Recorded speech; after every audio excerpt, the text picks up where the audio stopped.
warahmatullahi wabarakatuh. Selamat pagi semuanya. Baik, hari ini kita belajar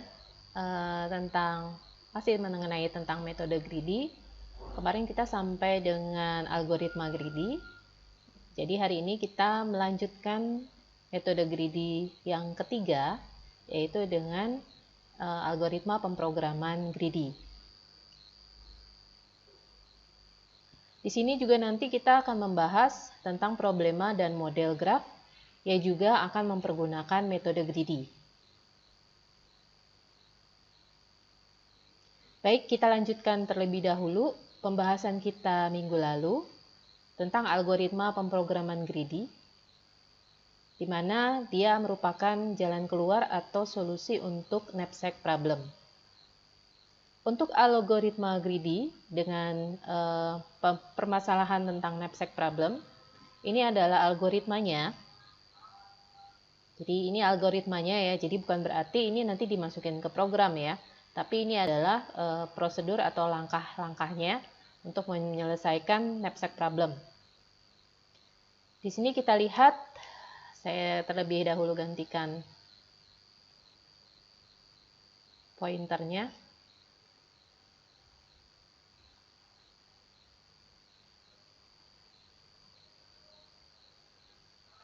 Di sini kita lihat ada variabel atau di sini kita lihatnya dia jadi array ya. Ada array way di mana nanti dia akan ada sampai indeks n ya.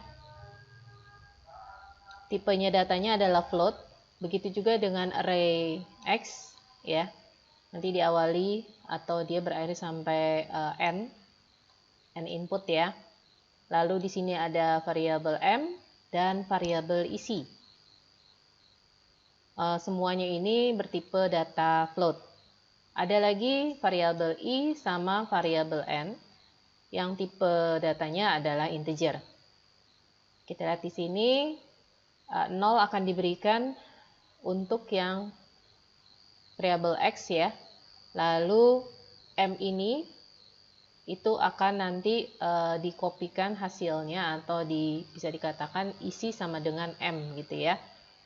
Lalu di sini ada struktur perulangan ya. For i 1 to n.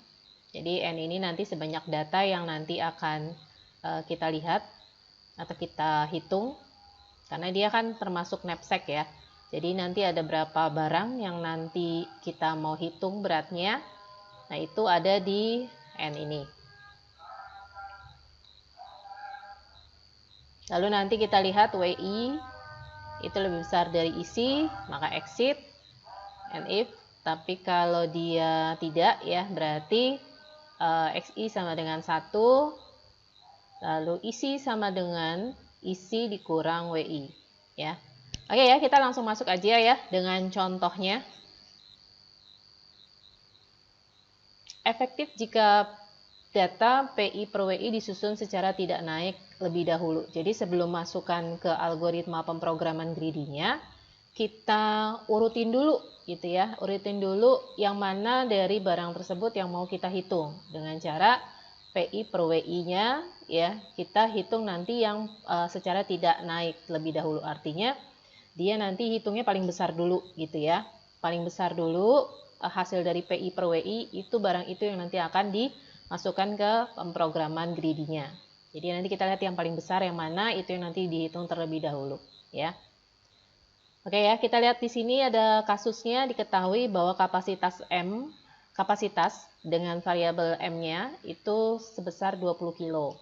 Dengan jumlah barangnya N sama dengan 3. Berat WI masing-masing di sini ada WI1, WI1, W2 dan W3. 18, 15 dan 10. Lalu nilai PI-nya ini ada P1, P2 dan P3 di mana masing-masing beratnya untuk P1 25, P2 24 dan P3 15 ya. Lakukan pengurutan secara tidak naik terhadap hasil PI per WI ya. Jadi kita lihat di sini dulu, cari dulu ya sebelum kita masukkan ke algoritma pemrograman greedy-nya, kita hitung dulu PI per WI-nya. Cari yang paling besar, ya. Di sini harusnya P1 per W1 ya. P1 per W1. P1 tadi 25. W-nya 18. Jadi 25 per 18, 1,39. Kita lihat lagi yang P2 per W2. P2-nya 24. W2-nya 15. Jadi 24 per 15 itu 1,6. Sedangkan untuk yang P3 per W3, P3-nya 15 dan W3-nya 10. Itu 1,5. Nah, yang kita urutkan adalah secara tidak naik, berarti kan dia dari besar ke kecil ya. Dari besar, berarti yang paling besar adalah 1,6.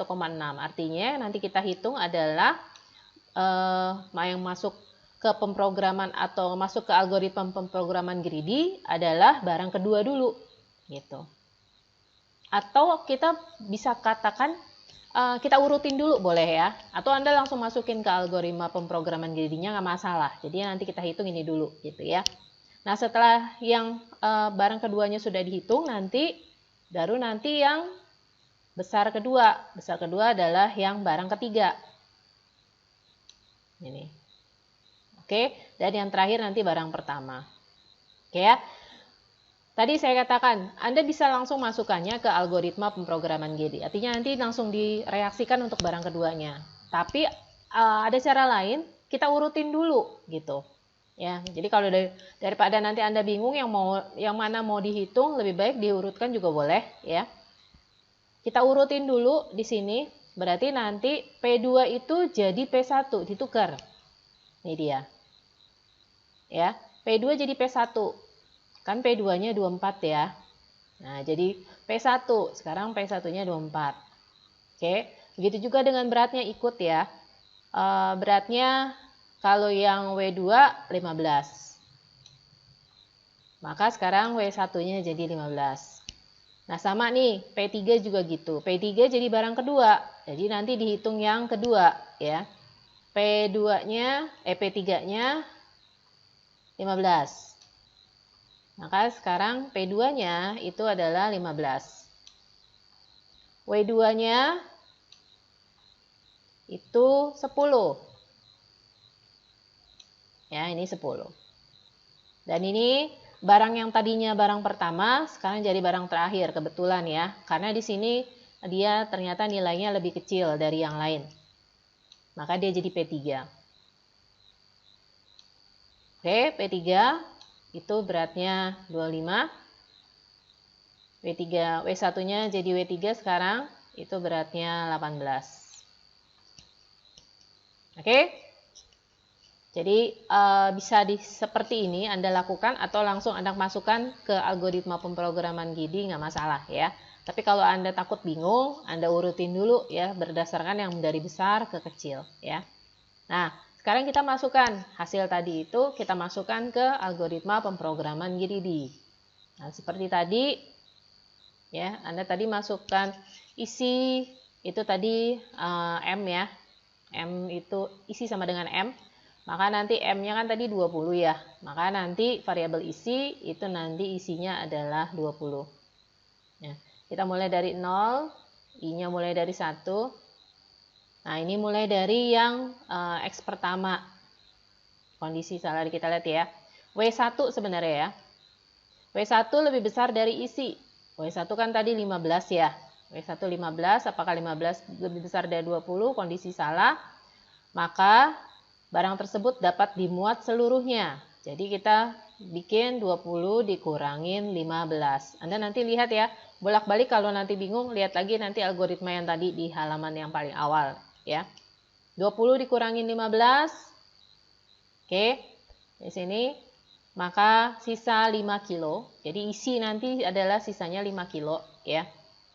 Berarti nanti barang pertama yang tadi sebelumnya adalah barang kedua ya. Itu kan nanti itu kan setelah tadi diurutkan dia jadi barang pertama ya. Nah, barang pertama tadi dia masuk semua bagiannya karena dia ternyata beratnya lebih kecil daripada si M-nya yaitu 20 ya. Nah, setelah dihitung sekarang isinya ya, sisanya itu itu adalah tinggal 5 ya. Nah, ini sekarang barang kedua. Barang kedua 10. Sedangkan ya, sisanya atau isinya itu tinggal 5 gitu ya.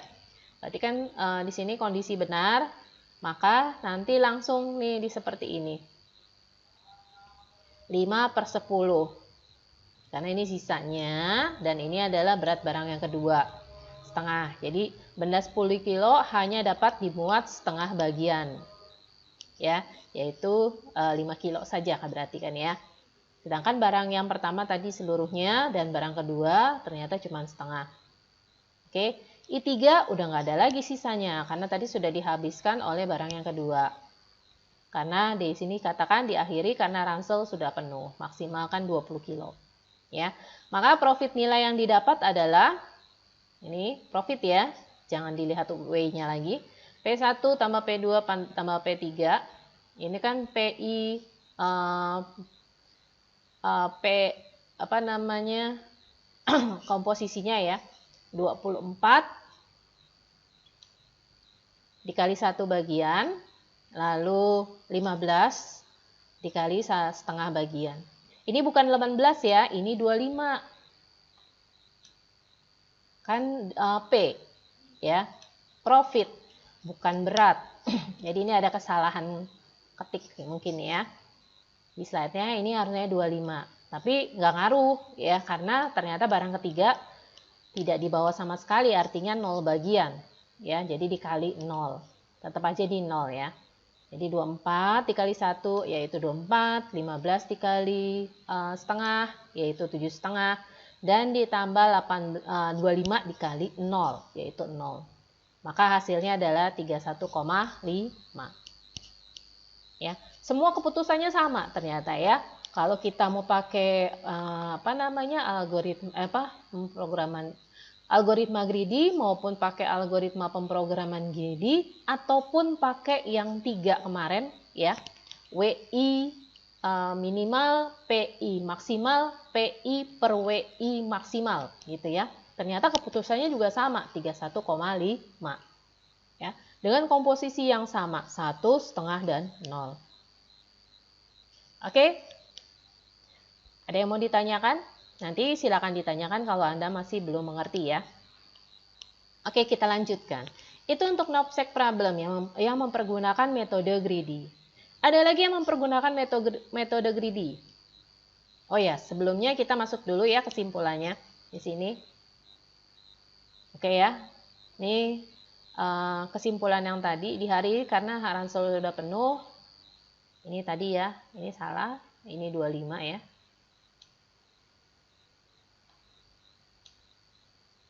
Sama seperti tadi ya sebenarnya. 25 dikali 0 bukan 15 nih ya, 25. Oke ya, sama.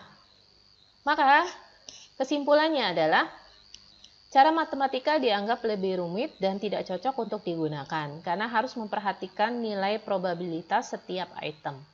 Nilai ini merupakan faktor penentu mengingat nilai probabilitas XI, di mana XI itu adalah lebih besar dari 0 dan lebih kecil dari 1. Ya, kisaran nilai XI di sini sangat luas, bisa 0, 0, 0, 1 dan seterusnya. Ya, 0 atau 0,1 atau 0,01 atau 0,001. Ya, jadi dianggap lebih rumit. Lalu yang kedua, cara kriteria greedy yang tadi kemarin ya, dianggap lebih mudah dan lebih optimal dibandingkan cara yang lain meskipun kekurangannya harus mengerjakan beberapa tahapan terlebih dahulu. Kemarin kan ada 3 tahap ya.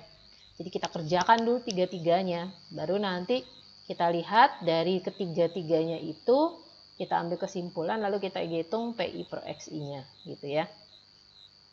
Cuman dia memang agak ribet karena dia harus mengerjakan 3 tahap tersebut ya. Lalu kesimpulan yang ketiga, cara algoritma greedy jauh lebih cepat penyelesaiannya, namun harus tahu algoritmanya seperti yang tadi. Dan harus paham cara penerjemahan algoritma tersebut. Selain itu, teknik ini akan efektif jika objek disusun secara tidak naik terlebih dahulu berdasarkan nilai PI per WI-nya. Ini memang dikatakan di sini memang lebih mudah kalau Anda susun dulu Yang tadi PI per WI max-nya tadi itu nanti yang dihitung terlebih dahulu. Gitu. Cuman yaitu Anda harus tahu algoritmanya. Jadi semuanya ada kelebihan dan kelemahannya ya. Seperti itu. Oke, baik. Saya lanjutkan untuk metode greedy setelah knapsack problem ini sudah kita selesaikan ya dengan 4 cara ya. Dengan 3 cara ya. Baik, sekarang kita masuk ke problema dan model graf. Ya. Ini juga mempergunakan metode greedy ya. Salah satunya untuk problema dan model graf ada traveling salesman problem, bisa dikatakan seperti itu. Di mana tujuan dari traveling itu kan perjalanan ya, salesman adalah penjual. Traveling salesman berarti perjalanan penjual ya. Tujuannya untuk menentukan waktu perjalanan seorang salesman seminimal mungkin. Jadi ini tujuan daripada traveling salesman. Karena metode greedy memang harus ada pembatas dan tujuannya ya. Kasus. Misalkan setiap minggu sekali, seorang petugas kantor telepon itu berkeliling untuk mengumpulkan koin-koin pada telepon umum yang dipasang di berbagai tempat. Ini contoh kasus ya. Berangkat dari kantornya, misalnya dalam titik A atau titik 1 gitu ya.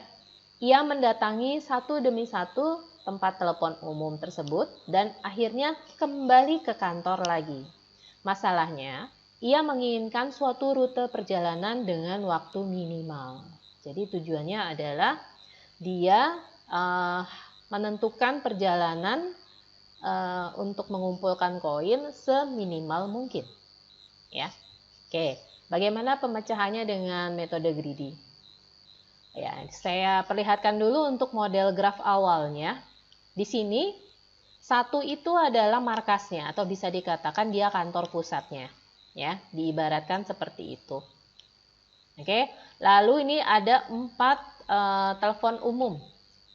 Misalkan ada, kita kasih inisial saja. Ini ada simpul 2, simpul 3, simpul 4, dan simpul 5. Ini semua adalah 4 tempat telepon umum yang harus dia keliling untuk mengumpulkan koin-koin yang ada di tempat telepon umum tersebut.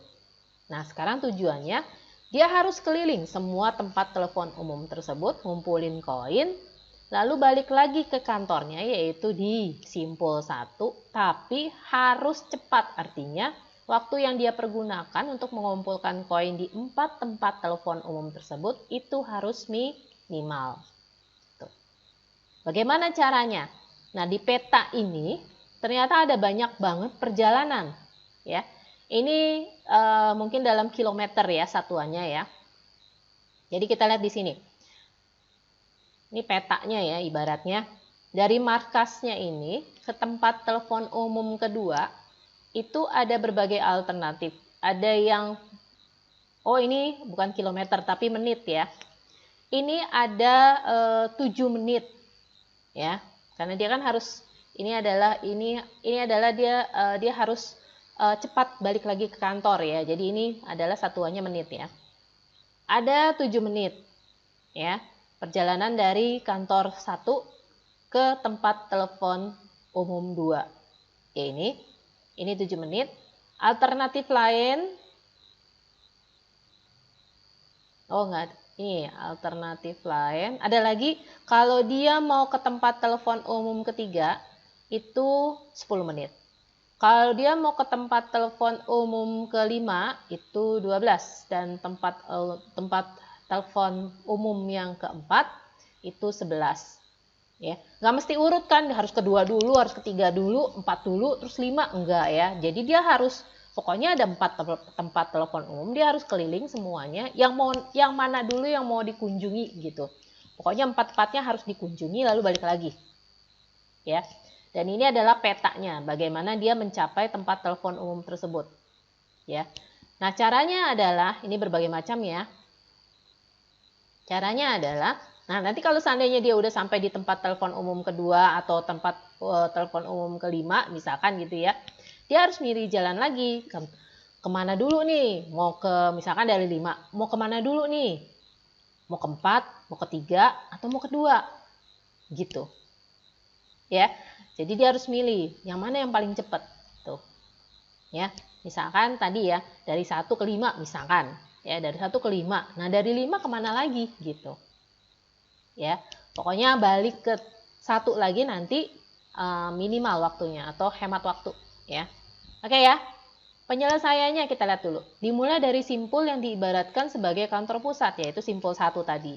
Nah, dari simpul 1, pilih ruas yang memiliki waktu yang paling minimal. Oke, setelah nanti kau sudah pilih, lakukan terus-menerus pada simpul yang lain. Jadi kalau misalkan tadi dia ternyata nanti pilihannya adalah ke tempat telepon umum kelima, karena dia ruasnya atau waktunya itu jauh lebih hemat ya, jauh lebih cepat. Nah, ketika dia sampai tempat telepon umum kelima, harus pilih lagi simpul mana yang kemudian harus dia kunjungi gitu. Tentu saja sama, harus pilih yang minimal lagi. Ya. Dan akhirnya semua tempat telepon umum tadi itu dikunjungi semua. Ya, terakhir dia harus balik lagi ke kantornya. Itu pun dia harus milih waktu yang paling hemat atau yang cepat gitu. Ya. Lakukan terus-menerus pada simpul yang lain tepat 1 kali. Jadi nggak boleh bolak-balik gitu. Misalkan dari 5 ke 2. Ya, terus dia dari 2 ke 3. Mau ke 4 dia balik dulu, ke 2 dulu, ke 5 dulu, baru ke 4 gitu. Nggak boleh. Jadi kalau simpul itu sudah pernah dikunjungi, tidak boleh diulang lagi untuk dikunjungi gitu. Ya. Oke ya. Lakukan terus-menerus pada simpul-simpul yang lainnya tepat 1 kali. Yang nantinya graf akan membentuk graf tertutup karena perjalanannya harus kembali ke kantor pusat atau simpul 1. Ya. Problema di atas menghasilkan waktu minimal, yaitu 45 menit. Bagaimana caranya? Kita lihat di sini ya. Oke, graf asalnya. Tadi kan grafnya seperti ini ya. Lalu, graf hasil. Kok bisa begini gitu ya? Nah, kita lihat di sini dari perjalanan 1, ya, perjalanan 1. Bukan dari perjalanan 1 ya, tapi dari simpul 1 yang merupakan kantor pusat, ya. Di sini kan ada ruas yang menghubungkan dia ke tempat telepon umum 3, tempat telepon umum 2, tempat telepon umum 5 dan ke yang keempat. Nah, kita pilih yang paling minimal. Yang paling minimal antara 10 atau 7, atau 12, atau 11. Pilih yang mana? Ya, tentu saja kita pilih yang 2. Maka nanti dia dari markas pertama itu ke 2. Yaitu bukan sebanyak ya, tapi waktunya adalah 7 menit. Nah, dari 2 begitu lagi. Ya. Nah, dari 2 kita lihat ruas yang ada adalah 7. 7 kan udah dipakai. Syaratnya tadi kan nggak boleh balik lagi ya sebelum semuanya dikunjungi. Dan hanya setiap simpul hanya boleh dikunjungi 1 kali saja gitu ya. Nah, kita lihat 7 kan tadi sudah dilewati ya. Yang ini perjalanan ini sudah dilewati, jadi tidak boleh lagi. Jadi dianggapnya itu udah nggak ada. Jadi yang tinggal adalah yang ini, dari 2 ini, yaitu yang ke arah tempat telepon umum 4, yaitu selama 8 menit, tempat telepon umum 5, ya, selama 9 menit, tempat telepon umum 3, selama 9 menit. Pilih yang mana? Oke, pilih yang tempat telepon umum keempat, ini. Jadi kita ke tempat telepon umum 4. Maka nanti dari 2 langsung ke tempat telepon umum yang keempat, yaitu 8 menit. Oke ya. Nah, sekarang dari tempat telepon umum yang keempat. Oke ya. Ada langsung balik lagi ke tempat telepon umum 1. Ya nggak bisa ya. Kenapa? Karena yang lain belum dikunjungi. Jadi bisa diibaratkan dari 4 ini nggak bisa dulu ke 1 gitu ya. Kalau udah ke 1 berarti udah balik ke kantor. Masa habis dari balik ke kantor udah nggak bisa kemana-mana lagi ya. Sedangkan ada 2 tempat telepon umum yang belum dikunjungi ya. Jadi bisa dikatakan ini kita abaikan ya. Jadi dari 4 ini hanya ada 2 pilihan saja. Yang 11 sama yang 8 menit, yaitu ke tempat telepon umum 5 dan ke tempat telepon umum 3. Pilih yang mana? Oke, kita pilih yang 8 menit, yaitu ke tempat telepon umum 3. Ini 3 ya. Oke, nah dari tempat telepon umum 3, ya mau nggak mau, tinggal satu tempat telepon umum lagi yang belum dikunjungi, yaitu tempat telepon umum 5. Nah ini 5 ya. Yaitu 10 menit. Nah setelah dari 5, udah nggak bisa stuck di situ, dia harus balik lagi ke kantor pusat. Gak mungkin balik ke 2 karena sudah pernah dikunjungi. 4 gak bisa, 3 gak bisa gitu. Artinya muter-muter dulu gitu ya baru balik ke 1. Enggak ya, karena ini sudah pernah dikunjungi. Jadi mau gak mau dia harus milih yang ini. Yang 12. Ini dia. Ini adalah graf barunya. Setelah graf asal tadi begitu banyak perjalanan, dibuat simpel atau sederhana menjadi graf hasil seperti ini. Bisa dipahami? Oke ya, jelas ya di sini. Jadi ini adalah problema dan model graf dalam sebuah traveling salesman yang juga mempergunakan metode greedy. Oke, kita lanjut. Ada lagi problema dan model graf yang juga mempergunakan metode greedy, yaitu minimum spanning tree atau kita singkat sebagai MST. Ya, minimum spanning tree. Jadi nanti kalau di soal atau Anda mendengar MST untuk metode greedy atau model graf, yaitu ini adalah kepanjangan dari minimum spanning tree. Ya. Ini sama juga mempergunakan metode greedy. Tujuannya adalah mencari minimum biaya atau cost spanning tree dari setiap ruas atau edge istilahnya, graf yang membentuk pohon atau tree. Oke ya. Jadi tujuannya adalah mencari minimum biaya spanning tree dari setiap ruas graf yang membentuk pohon atau tree. Oke, sekarang kita masuk ke kasusnya. Solusi dari permasalahan ini. Dengan memilih ruas suatu graf yang memenuhi kriteria dari optimisasi yang menghasilkan biaya minimum. Ya. Lalu penambahan dari setiap ruas pada seluruh ruas itu akan membentuk graf yang akan menghasilkan nilai atau biaya yang kecil atau minimum cost. Oke ya. Itu adalah solusi dari permasalahan dari MST ini. Oke ya. Kriteria suatu graf dikatakan MST. Setiap ruas pada graf ya, itu harus terhubung. Gimana? Sama seperti tadi traveling salesman itu terdiri dari simpul-simpul dan setiap simpul itu harus semua terhubung. Ya. Lalu setiap ruas pada graf harus punya nilai. Jadi setiap ruas yang nanti menghubungkan antara simpul-simpul itu ada nilainya. Ya. Atau kita sebutnya dengan label graf ya. Dan setiap ruas pada graf tidak mempunyai arah. Ya. Jadi nanti ruas-ruasnya itu nggak ada tanda panahnya. Ya. Bisa dikatakan misalkan dari ada simpul A sama simpul B. Ya.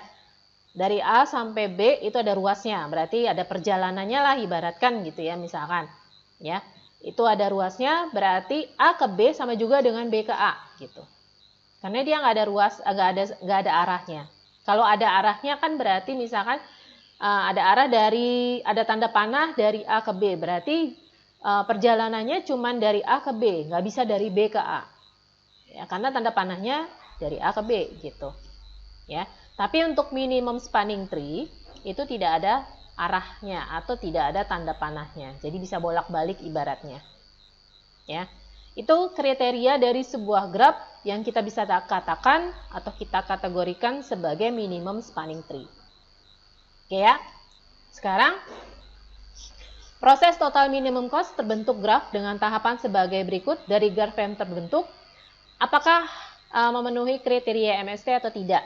Ya, sebelum Anda pecahkan masalahnya, perhatikan dulu graf asalnya ibaratnya, gitu ya. Memenuhi kriteria dari MST enggak?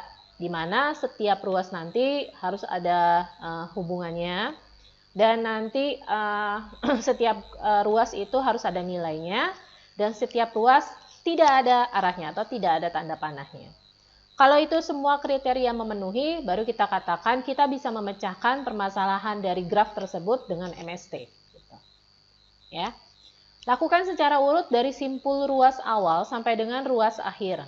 Pada setiap simpul ruas, perhatikan nilai atau kos dari tiap-tiap ruas.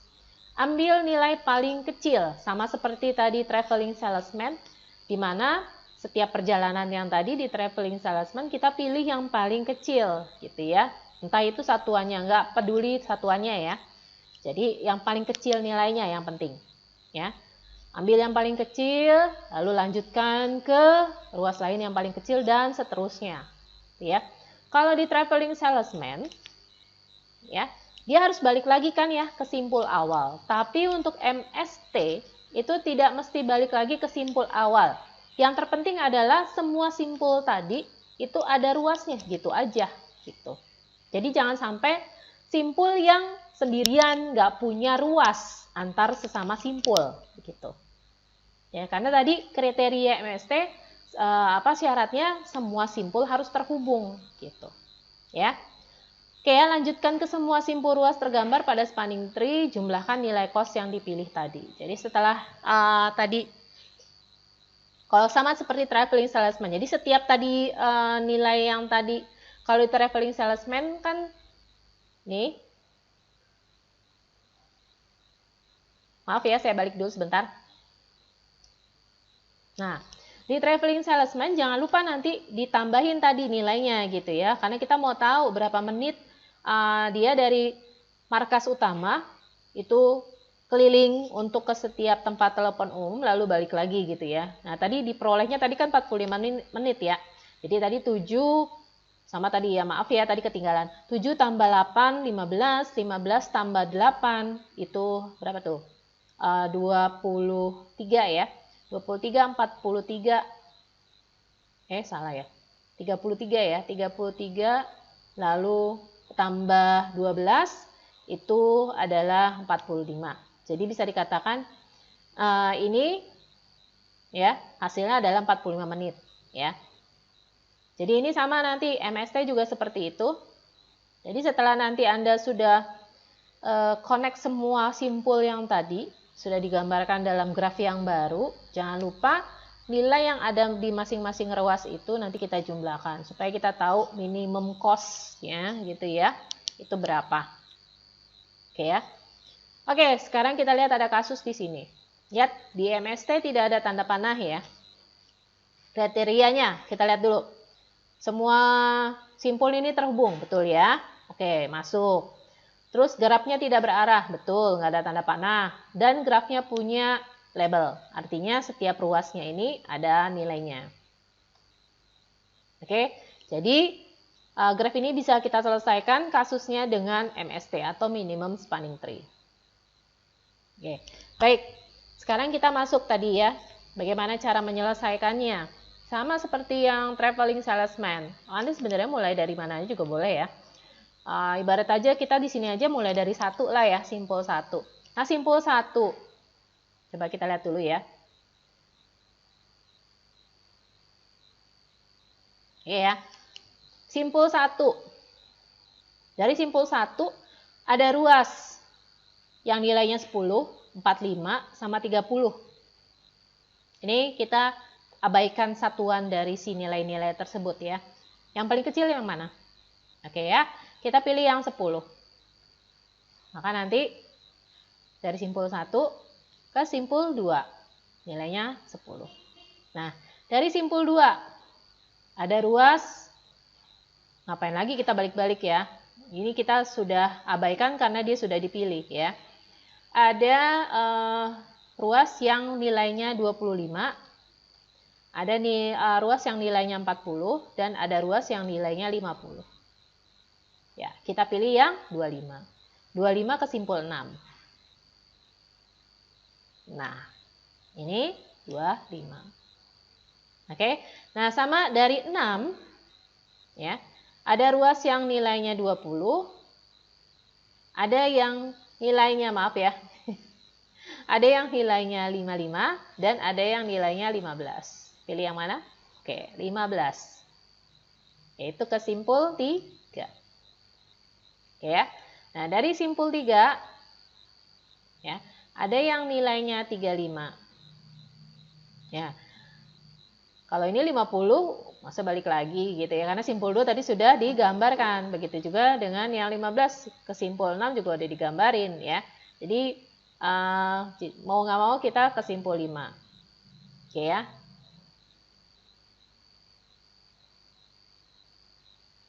Itu nilainya 35. Oke. Nah, dari sini bukan berarti langsung balik lagi ke titik awal. Karena kalau di MST nggak mesti harus balik ke simpul awal. Yang penting semua harus terhubung. Oke, ada nggak yang belum terhubung? Ada, yaitu simpul 4. Iya, simpul 4. Kita lihat dulu nih, ini kan udah ya. Simpul 1 udah, simpul 2 udah, simpul 3 udah, simpul 5 udah, simpul 6 udah terhubung. Yang belum adalah simpul 4. Nah, untuk mencarinya dari simpul 4 kita lihat yang ruas paling minimal nilainya, yaitu yang 20. Jadi dia nanti dari 4 terhubung ke simpul 6. Itu nilainya adalah 20. Sudah selesai. Gitu. Ya. Jadi kita lihat dulu, perhatikan apakah semua simpul sudah terhubung? Ya. Jadi kalau sudah, silakan nanti dijumlahkan nilai-nilai yang ada di masing-masing ruas. Oke, kita jumlahkan. Sebentar. Kita jumlahkan ya ini ya.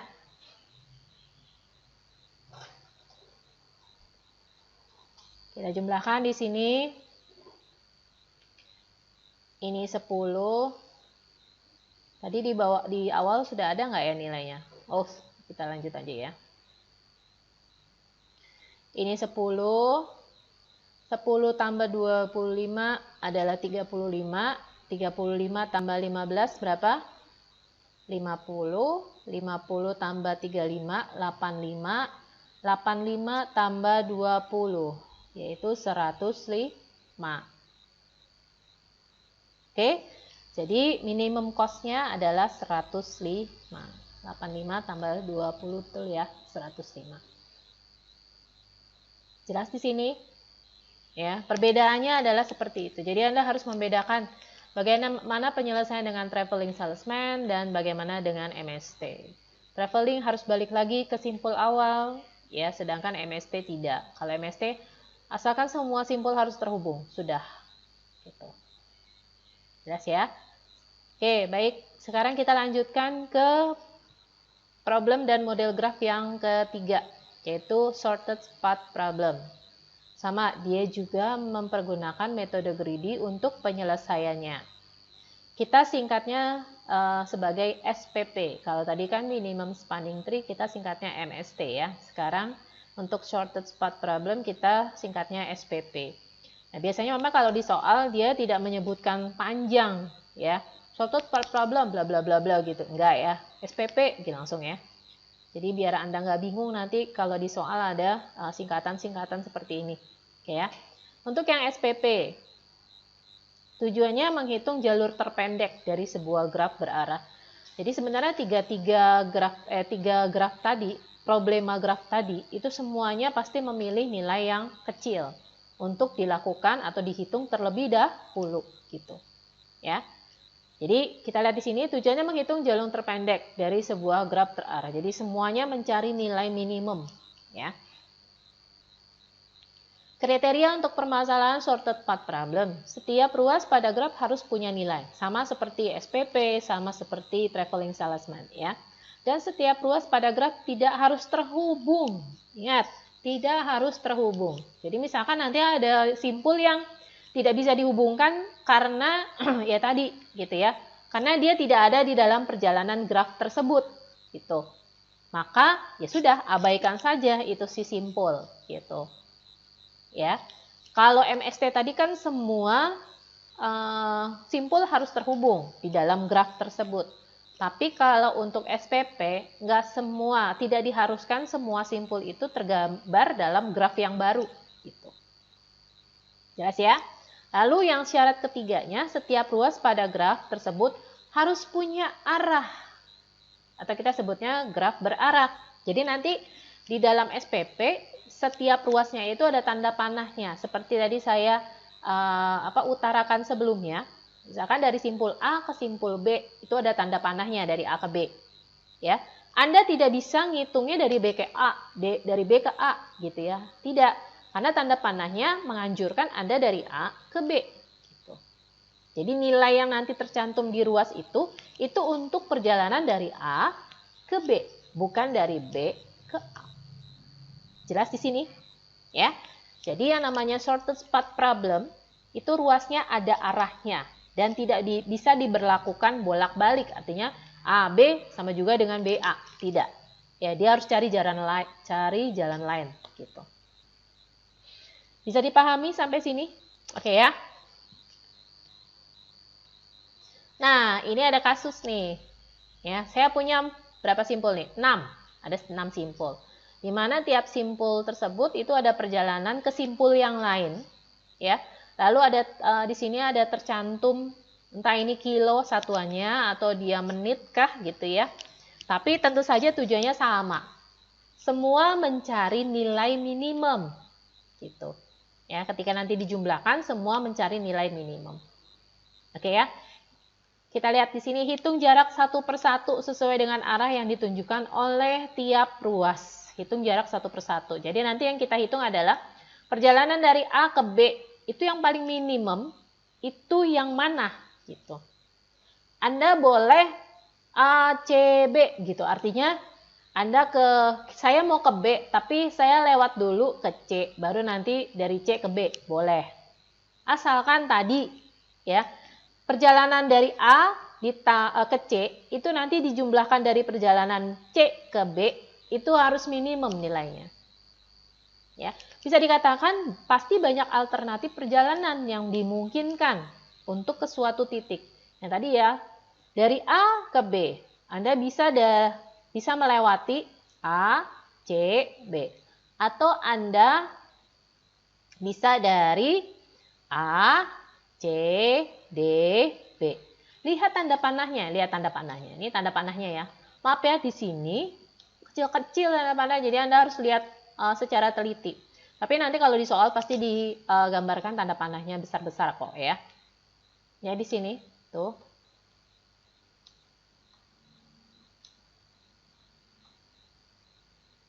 Oke ya.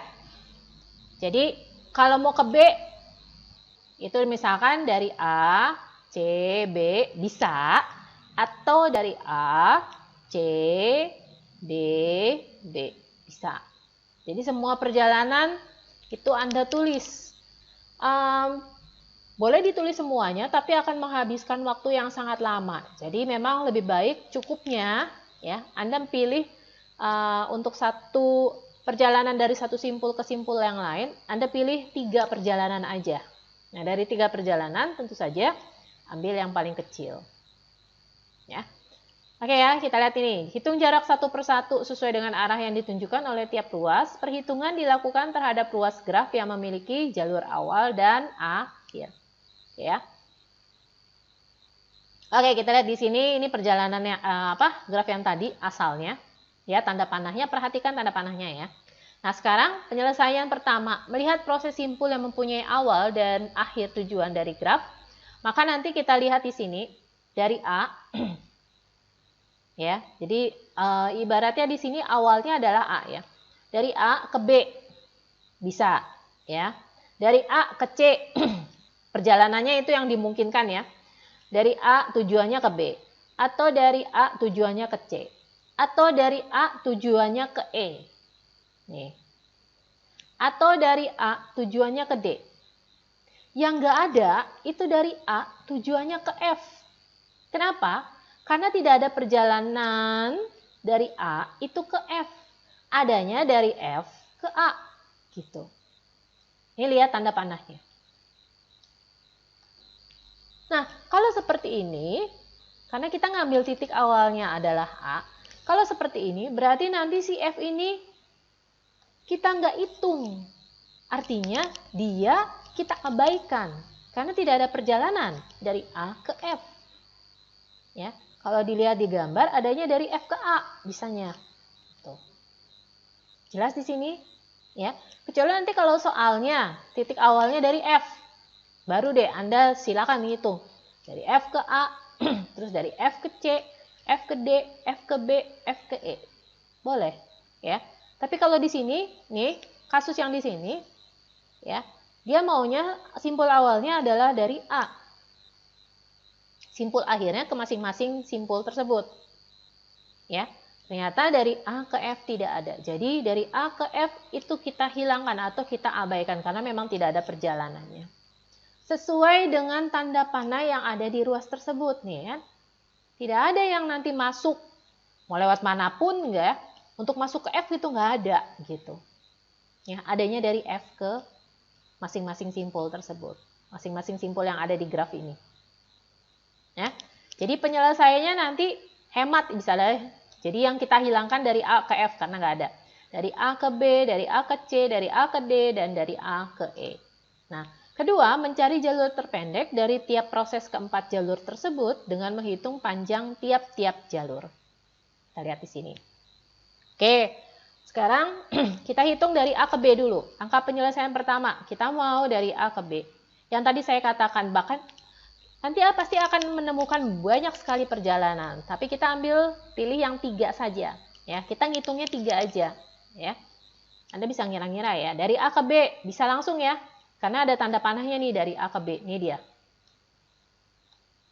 A ke B itu 50. Satuan kita abaikan ya, entah dia menit kah, entah dia kilo kah, entah dia meter kah gitu ya.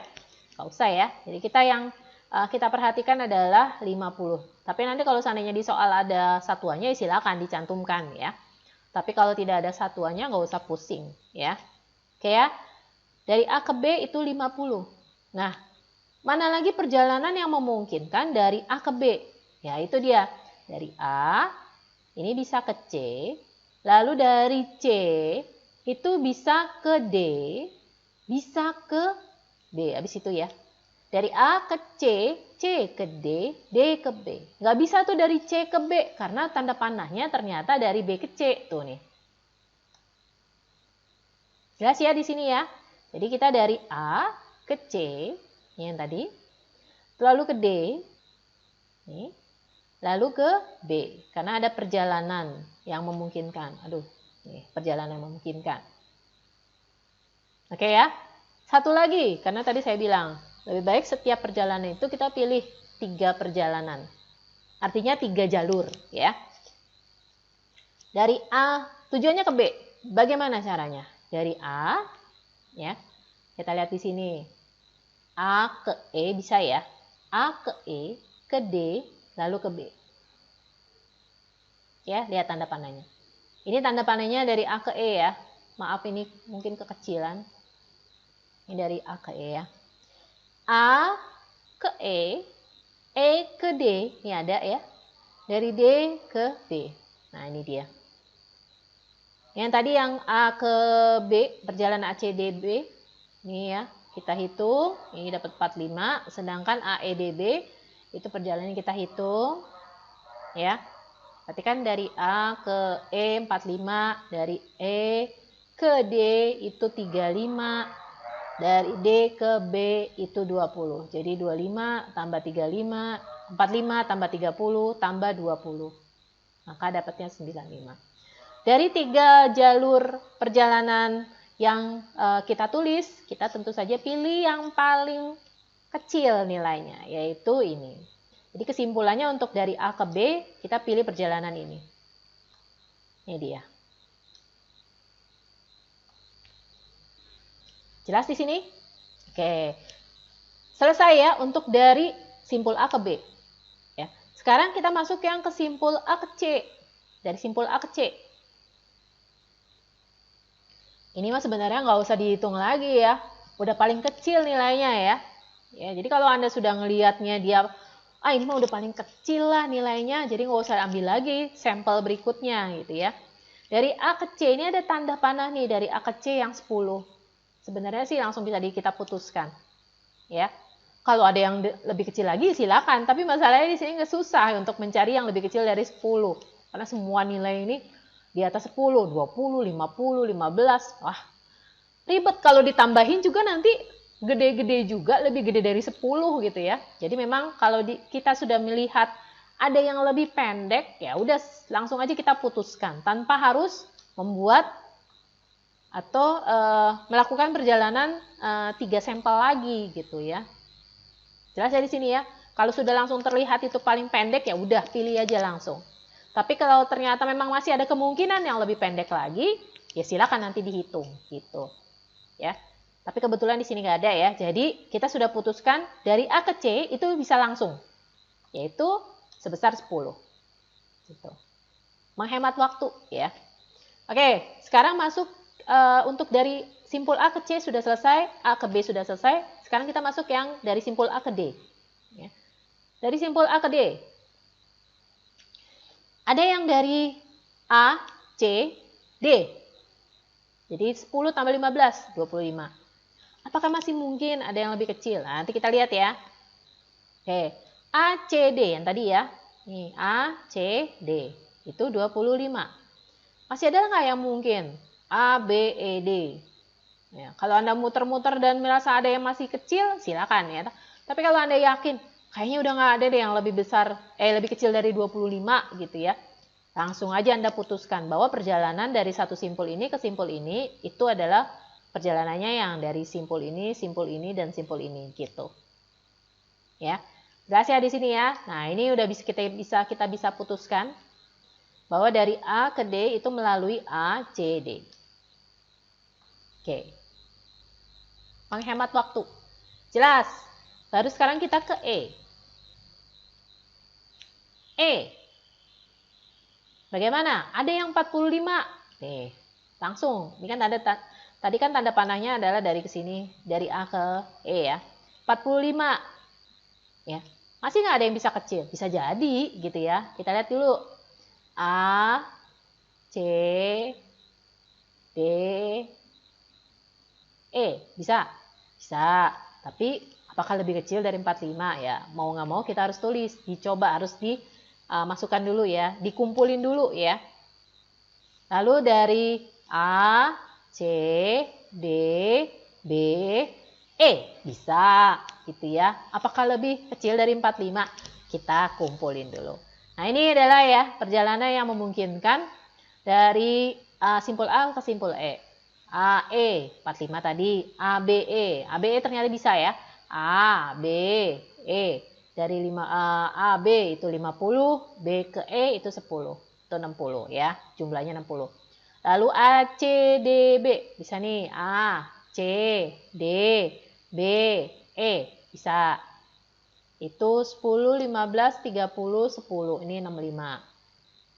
Lagi. A, C, D, E. A, C, D, E yang tadi ya. 10, 15, tambah 35, 60. Ya.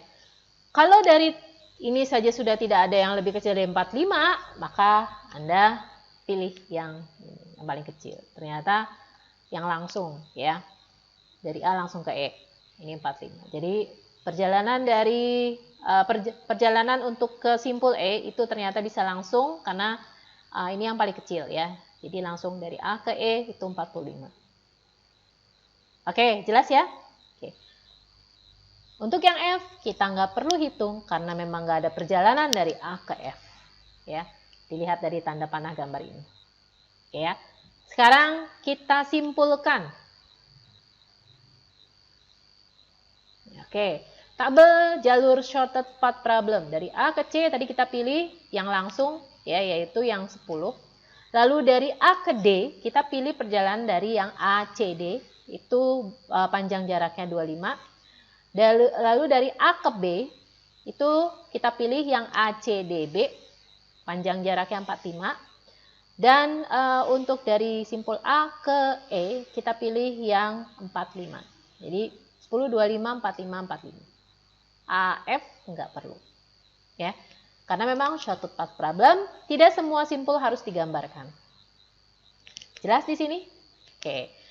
Baik, saya rasa cukup sekian ya untuk metode greedy yang kita bahas hari ini ya untuk graf. Masih ada lagi satu pembahasan yaitu coloring graph. Sama-sama dia mempergunakan metode greedy juga. Nanti kita bahas pada materi berikutnya. Oke ya. Terima kasih untuk perhatiannya. Jangan lupa kalau Anda mau bertanya, silakan kita diskusikan di Google Classroom atau kita diskusikan ke WhatsApp group atau bisa tanya ke saya langsung. Terima kasih. Assalamualaikum warahmatullahi wabarakatuh.